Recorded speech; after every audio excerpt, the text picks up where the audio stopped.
I'm Angela Thomas, partner for consumer and retail at Deininger Consulting in India. Headquartered in Germany, Deininger is one of the world's leading executive search and leadership consulting firms. Deininger Leadership Talk Series, DLTS, is a platform through which industry leaders share their perspectives and insights on various topics of interest and relevance. Today, I have with me Mr. JB Singh, fondly known as JB, one of the veterans of the travel and hospitality industry. Is currently the president and CEO for Interglobe Hotels. He's been with the group for over 15 years now, earlier led the Interglobe technology quotient business. As a part of the group, he's also involved in key strategic initiatives across different businesses. He brings with him over 30 years of experience, having managed different strategic roles with the WorldSpan, Jet Airways, Scandinavian Airlines, British Airways, and so on. Welcome, JB, to Deininger Leadership Talk Series. Hi, Angela. Good to see you. Likewise. As you know, the theme for today is agility. Whenever I think of this theme or perhaps this particular trait in a leader, I'm often drawn to that quote that Thomas Jefferson once said, is in matters of principle, stand like a rock, but in matters of style, swim with the current. I've always been intrigued by the conversations that you and I have had, and I would love to know your thoughts on this particular theme. To begin with, what does agility mean to you in the entire leadership context? Yeah, interesting, Angela. Leadership is that, leadership and agility is just going so much hand in hand, especially these days. And with COVID sort of accelerating change in sort of all spheres of life, it is a prerequisite. For me, leadership has always been about a mindset, and how leaders approach agility, therefore, becomes a completely a mindset thing. It's about a culture. I think for me, agility is nothing new. It's sort of come to the forefront because if we were not agile, the world would not have progressed the way it has progressed. And in times like this, it just becomes so important, Angela, that we participate in situations that exist and become part of the future. And to do that, you have to have a deep sort of a cultural sort of a connect with agility. But then, there are other things that come with agility. I mean, agility then needs to be ingrained into the architectural framework of the organization. And then there have to be systems and processes that sort of instill agility, build transparency, build ownership around agility, and sort of bring people together through empowerment, through delegation. There's so many ways to do that. I mean, you use cross-functional teams, you sort of have a lot of communication, and you make moves to empower the organization right down to the grassroots level, because that's where the maximum amount of agility will get demonstrated. That's where the feedback from the organization comes back. But one also has to be careful because, being too agile, at a leadership level can sometimes create a lot of confusion. So therefore, leaders have to think fast, think on the feet. The world is taking us towards being more predictive than being reactive. And that's fundamental to being, let me use the word, responsibly agile. And in that whole sort of mix of being agile and being fast and lean and nimble and reactive and so on, we also have to remain connected with our core principles. And quite often, if we become over agile, we may risk the organization or ourselves moving away from the core principle, and that creates much greater damage. Therefore, agility is also a lot about discipline. Correct. No, I agree. And then it sort of brings me to that thought where, you've always been a part of the industry where focus on operational improvement, focus on investment, the right cost is so important. And in a business context, that's that's perhaps always been at the forefront of innovation. I always wonder how has that sort of developed you as a leader? You know, if I were to say what's the difference between JB as a leader at, say, Interglobe or Jet Airways or British Airways, what's been the growth journey for you? You know, Angela, tourism and hospitality and aviation, you know, travel and tourism, as we call it, is one of the most fantastic industries. You know, I have obviously spent all my life here.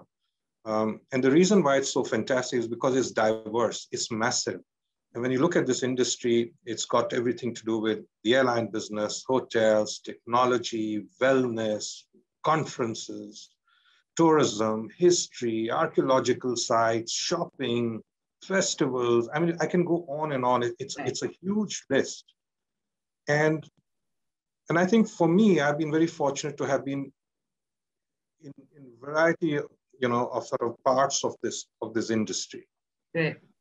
This industry has to work together to be entirely successful. And that's what the industry does. It connects itself, you know, at every level, whether it's adventure tourism connecting with aviation, or you know, and things like that, that it gives you the opportunity and ability to see a very diverse set of industries, sort of functions and job, you know, and sort of activities come together to drive a whole industry. And I'm not even getting down to the point where, you know, in countries like us, it drives almost 9 to 10% of GDP, employs almost 12% of the workforce, et cetera, which also makes it very people intensive. It's a very unique industry which has a lot of emotion attached to it. It's got a lot of people attached to it. And yet it has also got a lot of, you know, aggressive competition, cutting edge technology that sort of comes with it. If you really get into the history of technology and how technology came about, you see, you know, tourism, travel, aviation have been some of the fastest to embrace it. And for me, I have loved the industry, and it's given me a very broad mindset. I think to answer your question simply, it has actually given me an ability to build solid organization skills, influencing skills, getting people together. I've run associations as well. But more importantly, it's allowed me to bring people to the center of the business. It's allowed me to do great stakeholder management because the multiple stakeholders we have, right from government policy level and so on, and link all of this to running successful, lean businesses. And make sure that we manage our stakeholders right from our customers, right down to sustainability, our planet, you know, there's the, and sort of bring it all together in a complete whole. So yeah, it's one of the most diverse industries that you'll probably see. No, interesting. No, and I couldn't agree more. I've always also, in fact, someone recently told me something very interesting, you know, Angela. I've seen leaders where perhaps they stop thinking differently because they're so stuck on to their past successes. Have you ever been in a situation where perhaps past success has deterred your ability to be agile, or if not you, have you managed leaders under you who've sort of found it difficult to rock the boat and then think out of the box? Very introspective question, but I think I have examples on both because you know, there are always learnings there, and this sort of takes me back to somewhere around 2010, and you know, one of the things that, you know, as I developed as a leader from sort of you know, through my career, one of the things I found was that I had to work on was my own sort of controlling nature.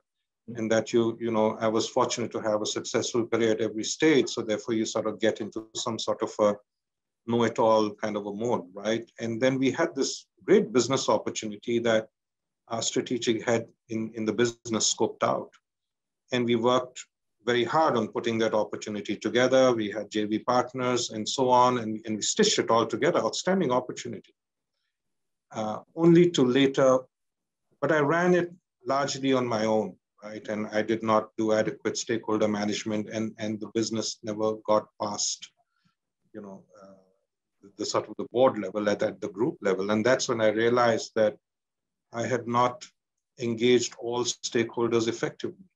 And somewhere I should have worked better on my influencing skills. Big lesson. I regret it even today. And it comes to me every time there's a new opportunity. I say, oh my God, let's start to move that, because that's something that I needed to develop in sort of myself. But coming back to the second part of your question, where leaders don't challenge and they sort of let things go, I think that's a very, very common thing.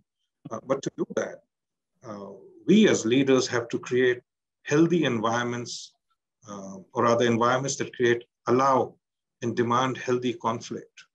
And when you're out there running leadership sort of meetings where a lot of these decisions get taken, and you see that there is no healthy conversation happening, then it becomes incumbent on us to make sure we keep asking the right question to the group, and make sure that every voice is heard in the group, and every idea is sort of tabled and debated in its entirety. Different people will have different behavioral skills when it comes to group dynamics. And we as leaders have to recognize that, so we have the ability to bring that out together. And I think one of the big challenges that we always have is that how do you continue to mentor your leadership teams collectively as well as individually, but not creating, a political atmosphere in the organization, and keep everything very sort of focused on organizational goals. So yes, that happens all the time. And we have to be very, very alert that we are, and play the role of a referee, rather than get into a directive mode, and get the pool to start to debate and come up with solutions and view challenges as being healthy. No, I agree. I think it's very important to have that environment where people feel free to talk about ideas, right or wrong. I don't think there's any wrong idea. It's just about timing and context. But what you said at the beginning, that agility has always been there as a core trait required in a leader, but it's perhaps come in the forefront in current times. And I think this is something that every leader sort of works with throughout the time. But I'm sure it could get frustrating, to keep changing, to keep up. How would you keep up? How does one keep up? Or, as ironic as it may sound, is there a recipe to make sure, or can someone prepare for adaptability? Actually, it's for me. I think it's the contrary, and I think we need to continue to keep evolving, not just ourselves but our organizations. And as they say, we are as good as yesterday, and there is that inherent sense of adventure and curiosity that we need to keep sort of bringing out to fuel ourselves, to say, hey, if things are not looking different, I'm not saying next day, I mean, that may be too aggressive, but let's say things are not looking different. And if our conversations are not changing, it's getting boring, it's worrying. We need to stir the pot, and we need to sort of engage because the outside environment is changing, and we know that. I mean, we know that from history. We know that with how the world is seeing the future. And, we've already had in the last week, a couple of our members on the planet, going around the earth and so on. I mean, it's all there. It's happening around us. And it's very exciting. I think leaders need to have that drive to make things different, to keep raising benchmarks, to make their goals dynamic. Every leader has to deal with, an external environment, an organizational context, as well as their own individual context. And it's the self-drive that brings it. It's the need to make things better that bring it forward. I think the best way to do this is to engage your teams. And actually now, in my career, I found that most of the time, it's your team that sort of, you get into a mode where then your team starts to drive the organization and starts to push you as well, to sort of push the organization harder, and you just keep sort of setting direction. So to answer your question, I don't think it's frustrating. I think it's very exciting to see, to look back, every year and just look back and say, oh my God, is this what we did? That's fantastic. And you start immediately working on plans going forward. No, I agree. One last thing, and perhaps this thought is on everyone's mind. Travel and tourism, like you said, the industry's been at the forefront of pandemic. In fact, the first ones to sort of bear the brunt and perhaps the last ones to get out of it. Do you see a sense of fatigue that's sort of setting in amongst the leaders through these times? First wave, second wave. You can't plan anymore from short term, mid term, long term. What would be your advice to leaders who are trying to navigate through these troubled waters? What would you suggest? I think firstly, when I think back of the last sort of 18 months, and the travel industry actually started to recognize this in February in India, I'm saying that, hey, this is coming. We didn't know how deep the impact would be, but it was very clear that it's coming. And when we in our company started to make aggressive changes and plans sometime, I remember it was around the first week of February, we had started. And I think by the time we reached early March, we'd started to implement. The industry was very actively engaged. I think on the contrary, the industry has responded phenomenally given what it's gone through. Leaders have sort of bunkered in, driven efficiencies. It's very sad. We've lost a lot of jobs in that process. There's still not a tally. There was something in the papers the other day about 21 million jobs, but it could be more. So that's sad. But I think the industry has responded quite aggressively, quite bravely. There's been a lot of courage. There's been a lot of engagement. We ourselves have engaged with the government a lot, looking at policies, looking at the future of the industry. So I think kudos to the industry. And it's also now very apparent that the industry will go through structural changes, and we can see that happen. And by the time we get out of it, it could look pretty different, from many businesses' perspectives, especially the small and medium-sized businesses. But my advice is that we have to take this as a challenge. I mean, clearly it's a crisis, there's no question about it. But it's also a challenge. And however, whatever it does, it has also given us time to introspect and revisit our businesses. So, a couple of advice to people: take it as a challenge. Great time to get real about your business. The industry has, whilst it has innovated a lot and had a lot of technology that's built in it, when any industry grows, it's had a good growth sort of a trajectory in the country. We have 1.8 billion travelers, in a domestic format and so on. You do accumulate, certain bad habits as an industry, whether it's cost structures, whether it's to, overcapitalize and things like that. So it's a good time to do a lot of housekeeping, introspection on your business models. Clearly, this time is going to pass. I mean, we can see, things improve so much faster every time lockdowns open. We have to make sure that we are prepared with our businesses to accelerate and build even more efficiencies as things open up. It is very, very important, as I said earlier, to participate in it, because if we do not participate in it actively, we will not participate in the future. We won't be part of the future. The other thing I think is to engage people, the good old Shackleton style, because, it is a people-intensive business.